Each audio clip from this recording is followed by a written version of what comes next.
James Swan a ouvert son allocution par ses condoléances suite à la mort tragique du ministre régional de la Justice de l'État du Sud-Ouest, Cheikh Hassan Ibrahim, et de plusieurs autres personnes, souhaitant un prompt rétablissement aux nombreux blessés.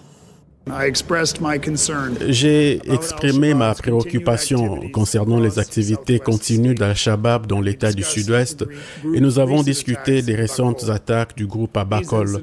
Ces incidents soulignent la nécessité de faire avancer la transition sécuritaire de la Somalie afin d'être mieux à même de faire face à de telles menaces. James Swan a aussi souligné la nécessité d'un dialogue et d'une collaboration entre le gouvernement fédéral somalien et ses États afin de garantir la paix dans le pays. Nous avons convenu de l'importance d'une collaboration approfondie entre le gouvernement fédéral et les États membres fédéraux pour faire avancer les progrès sur les priorités nationales. Il a encouragé les initiatives du chef de l'État somalien de privilégier le dialogue pour la résolution des conflits.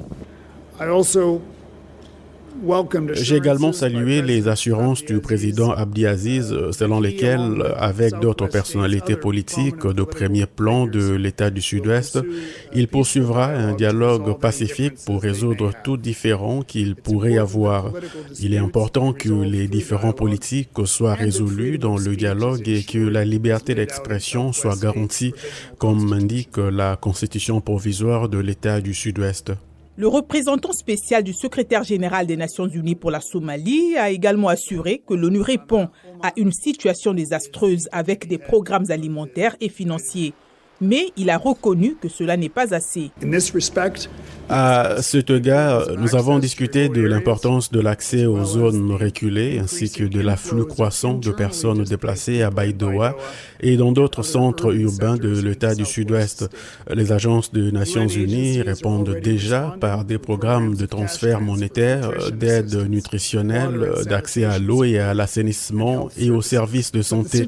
Mais la situation est désastreuse et il faut faire plus.